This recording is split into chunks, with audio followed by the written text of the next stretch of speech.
Greetings and welcome back to Room 303 and AP English, and we now turn in our study of the Iliad to Book 8. Now, if you ask most scholars of the Iliad what has to be one of the most important books of the Iliad, they will often reference Book 9. Thought I was going to say 8, not quite.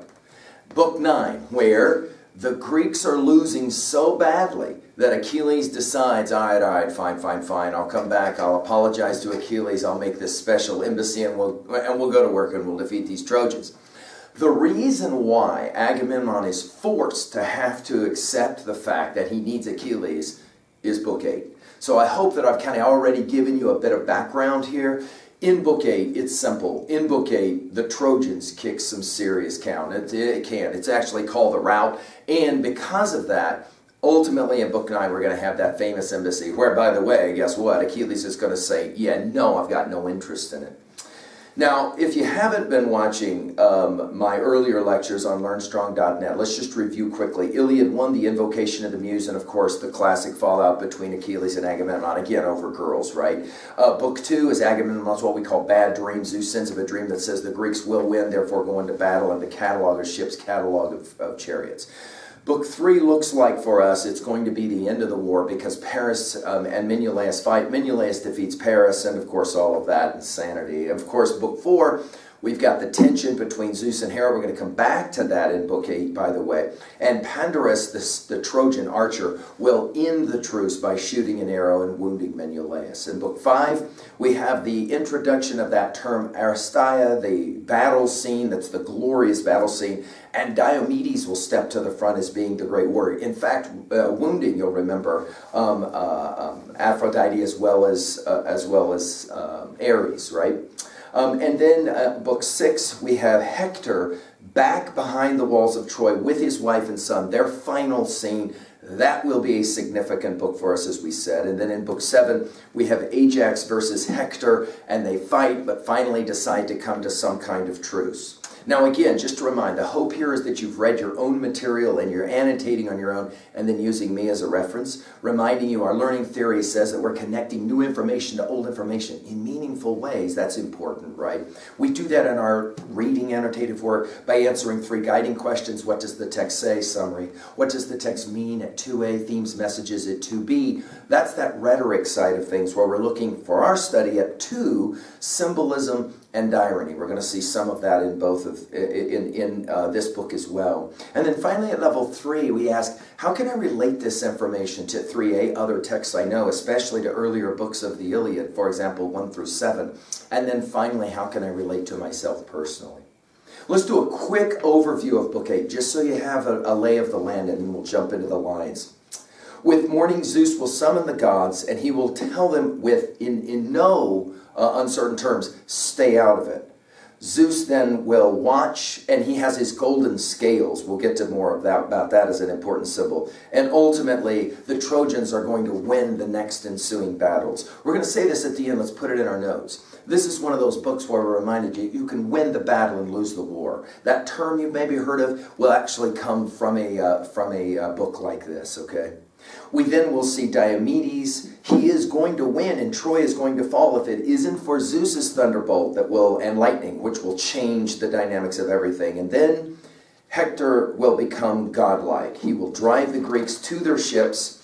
It will be at this point that Hera starts to get worried that her grand plan to see Troy destroyed isn't going to happen. She asks Poseidon, the god of the sea, for help. He says, no way, I'm not getting involved. Agamemnon asks Zeus for help, if a sign, and he gets a sign. It's a strange sign. An eagle has a fawn in its talons and then will drop it onto the ground. And this is enough for the Greeks to believe that, okay, we're going to be all right. Then we have a famous Greek for just a moment, and this is what Aristeia kind of means, right?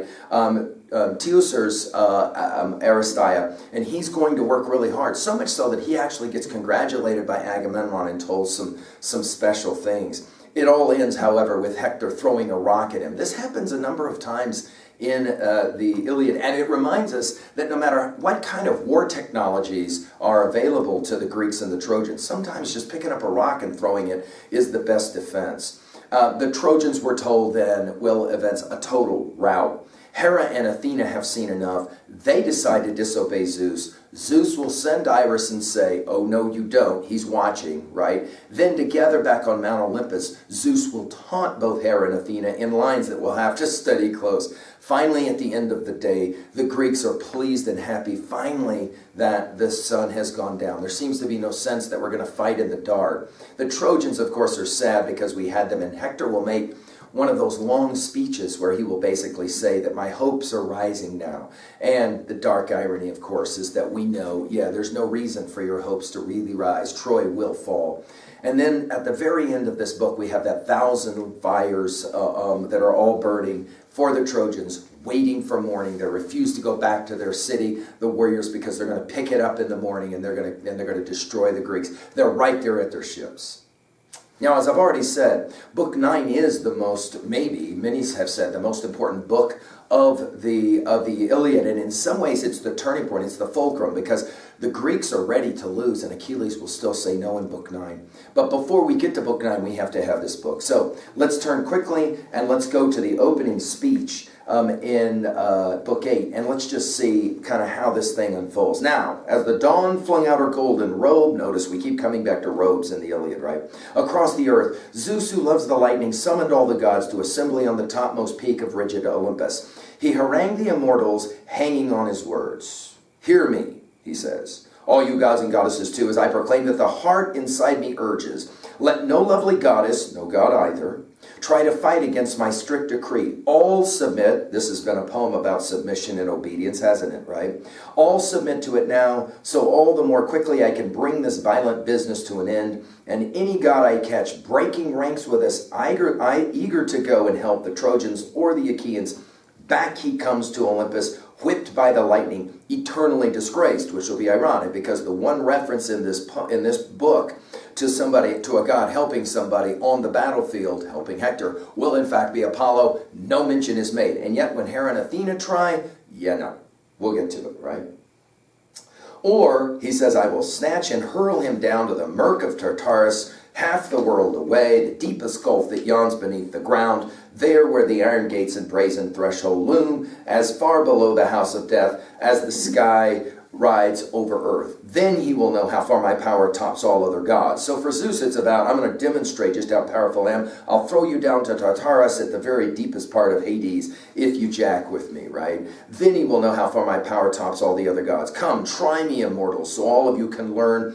Hang a golden cable down from the heavens. Lay hold of it, all you gods, goddesses too. You can never drag me down from sky to earth, not Zeus, the highest, mightiest king of kings, not even if you worked yourself to death. The irony here, by the way, is that, of course, Thetis will remind Zeus in Book 1, I had to help you, to save you, because you were bound and couldn't get up without my help. Here he says, no way any gods, even if you all got together, you're not as powerful as me. But whenever I'd set my mind to drag you up in deadly earnest, I'd hoist you with all ease, you and the earth, you and the sea all together, then loop the golden cable round a horn of Olympus, bind it fast, and leave the whole world dangling in midair. That is how I tower over the gods. I tower over men. A stunned silence, we're told, seized them all, struck dumb. Zeus's ringing pronouncements overwhelmed them so. But finally, clear-eyed Athena rose and spoke. She obviously has a vested interest that the Trojans will go down, right? Our father, son of Kronos, high and mighty, we already know your power far too well. Who can stand against you? Even so, we pity these Argive spearmen, living out their grim fates, dying in blood. Yes, we'll keep clear of the war as you command. We'll simply offer the Argives tactics that may serve them, so they won't all fall beneath your blazing wrath. Zeus, who drives the storm clouds, smiled and answered, Courage, Athena, third born of the gods, dear child. Nothing I said was meant in earnest. This is fascinating, right? The character of Zeus. Trust me, I mean you all the goodwill in the world. Later, we're going to hear about Zeus and his goodwill towards both Athena as well as Hera, and it will kind of shock us, all right?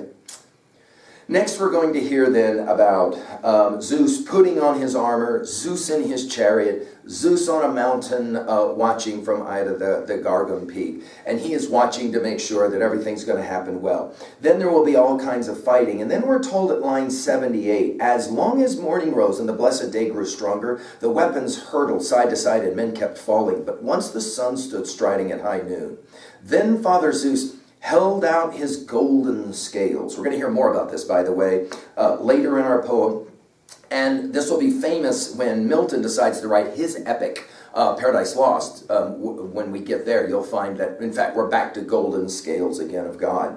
In them he placed the two fates of death that lays men low, one for the Trojan horsemen, one for Argives armed in bronze, and gripping the mid-half, the Father raised it high, and down went Achaea's day of doom, Achaea's fate settling down on the earth that feeds us all. As the fate of Troy went lifting toward the sky, and Zeus let loose a huge crash of thunder from Ida, the mountain where he is, hurtling his bolts in a flash against Achaea's armies. The men looked on in horror. White terror seized them all. So in other words, the Greeks will begin to get a sense this is going to be a bad day for us, right? Diomedes, however, will continue to fight. Ultimately, he has to save the old man Nestor, or Nestor would die. And then ultimately, as they are driving towards Troy, Nestor ends up saving Diomedes with his words. I'm at line 148. Now, the poet says, there would have been havoc, irresistible chaos. The Trojans pinned in the walls of Troy like sheep, but the father of men and gods was quick to the mark. A crash of thunder, Zeus let loose a terrific bolt, and blazing white at the hoofs of Diomedes' team, it split the earth. A blinding, smoking flash, molten sulfur exploding into the air, stallion shying, cringing against the car, and the shining reins flew free of Nestor's grip, who is the driver now for Hector. For Diomedes. His heart quaking, he cried to Diomedes, quick, Tydes, swing these stallions round and fly, can't you see? Victory comes from Zeus, but not for you. He hands the glory to Hector, today at least. Tomorrow it's ours if he wants to give us glory. There's not a man alive who can fight the will of Zeus, even a man of iron. Zeus is so much stronger. And with that, we're told that Diomedes knows that Hector will taunt him, and yet Nestor says, no one's going to believe what Hector has to say. Turn it around. And sure enough, as he turns around, we get the famous taunt by Hector, starting at line 178. And with that, Diomedes swung their racers round mid-flight back again to the rout. Trojans and Hector after them, shouting their savage cries and pelting both men now with spears and painful arrows. Helmet flashing, rangy Hector hurled a resounding yell, Diomedes! Once the Danaan riders prized you, first of men with pride of place, choice meats and brimming cups. Now they will disgrace you, a woman after all. It's ironic that the insult of all insults in the Iliad is you fight like a girl, and yet the most vicious fighter is, of course, Athena and Hera, who are women. Go figure, right? Away with you, girl, glittering little puppet. I'll never yield. You'll never mount our towers, the towers of Troy. Note the dark irony of this, right? Hector taunting Diomedes, you will never get in our city. Well, yeah, right. Away with you, girl, glittering puppet. You'll never yield. I'll never yield. You'll never mount our towers. Never drag our women back to your ships of war. I'll pack you off to the god of darkness first. It's interesting that everything comes back to the women of Troy, and the idea that the reason the Greeks are fighting is so that they can get these women, and we'll even hear that a little bit later. It's a promise that you'll get to have the woman to rape. It's brutal language. Fighting words, the poet says, and Diomedes was torn two ways. He'd have a mind to turn the team and take him face to face. 3 times he tries, and 3 times he is, in fact, refused, right? Hector now will get to the ships along with the men of the Greeks, and he will, in fact, be ready to burn the ships. One of the reasons he's doing that is, Hector's having such success, is his ponies. And there's this really remarkable aside that starts at about line 210 or so, that the ponies of Hector, I'm just pointing this out, the genius, the eye of the poet, golden and white foot, blaze and silver flash, now repay me for all the loving care. Hector is saying this to his ponies. Andromache, his wife, generous Eton's daughter, showed on you a plenty. First of the teams, she gave you honey-hearted wheat. She even mixed it with wine for you to drink when the spirit moved her before she'd serve me. In other words, let's just say Andromache is in many ways the penultimate wife. And here we're told she even takes care of Hector's ponies well, right? Okay. And then we'll have Hera, who is going to scream at Poseidon and say, I cannot watch any more of this.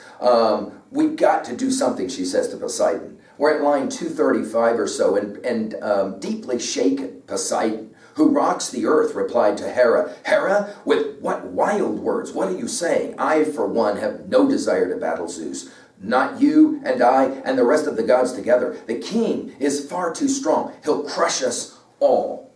In other words, Zeus has too much power. We cannot mess around with him, right? And then we will have Agamemnon's prayer to Zeus, that Father Zeus will show pity. I mean, they're about to all get jacked. The ships are going to be burned. It's going to be, I mean, think about it. If they're all wood ships for the Greeks, and all their ships are burned, right. I mean, they got no way home, right? So in other words, this is a big dog deal. So Agamemnon prayed him at line 280. And the father, filled with pity, seeing Aeetes weep, the god bent his head that the armies must be saved, not die in battle. That instant, now our sign, he launched an eagle, truest of Zeus's signs that fly the skies. A fawn, clutched in its talons, sprung of a running doe. But he dropped it, the fawn, free beside the handsome shrine where Achaean soldiers always sacrificed to Zeus, whose voice rings clear with omens. Seeing the eagle sent their way from Zeus, they roused their warlust, flung themselves on the Trojans with a vengeance. So we've kind of got we've got the sign, right? Which will then lead us to Teucer's Aristeia, his one moment, and he just starts killing lots of people. This famous Greek. This is his battle scene of glory, right? Agamemnon, in fact, will promise him at line at 325 or so. I tell you this, he says to him in the middle of the battle. So help me, it's the truth. If Zeus with his storm shield and Queen Athena ever let me plunder the strong walls of Troy, you are the first after myself. This is Teucer he's talking to now. I'll place some gift of honor in your hands, a tripod or a purebred team with their own car, or a fine woman to mount and share your bed. So again, we're back to this rape language again. It's brutal. And Teucer gave his captain a faultless answer. Great field general, why bother to spur me on? I go all out as it is. With all the power in me, I'll never quit. Not from the time we rolled them back to Troy. I've stalked with my bow and picked them off in packs. 8 arrows I've let fly with long, sharp darts, and all stuck in the flesh of soldiers quick to fight, but I still can't bring this mad dog Hector down. It's fascinating. We're told that Ajax the Large has this huge shield, and that Teucer will stand behind it, and he will shoot arrows so that he's protected, and he's knocking out, but he keeps trying to shoot and kill Hector. He'll kill for example, his driver, but he can't quite kill Hector. The only way that in the end this happens is that Hector will jack him with a rock at line 370 or so. He'll crush him with this rock. Doesn't kill him, but it does daze him. And back behind the lines, groaning hard at line 380, 381, we're told Teucer will go, and that's kind of the end of his. We then move to line 398, a total rout for the Trojans against the Greeks. And white-armed Hera saw it, and filled with pity, the goddess's words went winging towards Athena. Quote, look, daughter of Zeus, whose shield is thunder. Don't we care for them any longer? Obviously the Greeks, so the Argives. All our Argives dying there in droves. This is our chance, right? This is our last chance, she says. They're filling out their fates to the last gasp, hacked to pieces under a single man's assault. This maniac Hector, I cannot bear him any longer. Look at the savage slaughter he has made. And then, of course, Athena will respond, you're absolutely right. We've got to do something about this. And they both decide that they are going to disobey Zeus. However, Zeus is going to catch sight of them at line 453 or so. But as Father Zeus caught sight of them from Ida, the god broke into a sudden rage and summoned Iris to run a message on with a rush of golden wings. Quote, Zeus says, quick, on your way now, Iris. Shear the wind. Turn them, Hera and Athena, back. Don't let them engage me here. What an indignity for us to clash in arms. I tell you this, and I will fulfill it too. I'll maim their racers for them, the ponies, right under their yokes. And those two goddesses, I'll hurl them from their chariot, smash their car, and not once in the course of 10 slow wheeling years will they heal the wounds my lightning bolt rips open. So that great-eyed girl of mine, Athena, may learn what it means to fight against her father. But with Hera, though, I am not so outraged, so irate. It's always her way to thwart my will, whatever I command. We go back, obviously, to Iliad 1 in his view of Hera. So Zeus thundered, and Iris ran the message, racing with gale force away from the peaks of Ida, up to steep Olympus, cleft and craggy. There at the outer gate, she met Hera and Athena face to face and blocked their path, sounding Zeus's orders. Now notice how Iris will bring this message and maybe add one or two things as well. Where are you rushing now, she asks. What is this madness blazing in your hearts? Zeus forbids you to fight for Achaea's armies. Hear his father's threat. He will fulfill it too. He'll maim your racers for you, right beneath your yokes, and you two goddesses, he'll hurl you from your chariot, smash your car, and not once in the course of 10 slow wheeling years will you heal the wounds his lightning bolt rips open. So you, his great-eyed girl, may learn what it means to fight against your father. But with Hera, though, he's not so outraged, so irate. It's always your way to thwart his will. Whatever Zeus commands, you. And then here it is, insolent, brazen bitch. You really dare to shake that monstrous spear in father's face? And Iris's racing the wind went veering past, and Hera turned to Pallas Athena, calling off the conflict. Enough, daughter of Zeus, whose shield is thunder. I cannot let us battle the father any longer, not for mortal men. Men, let one of them die, another live, however their luck may run. Notice this is another kind of scales balance, right? Hera says, all right, let luck take over. Let Zeus decide the fates of the men of Troy and men of Argos both to his deathless heart's content.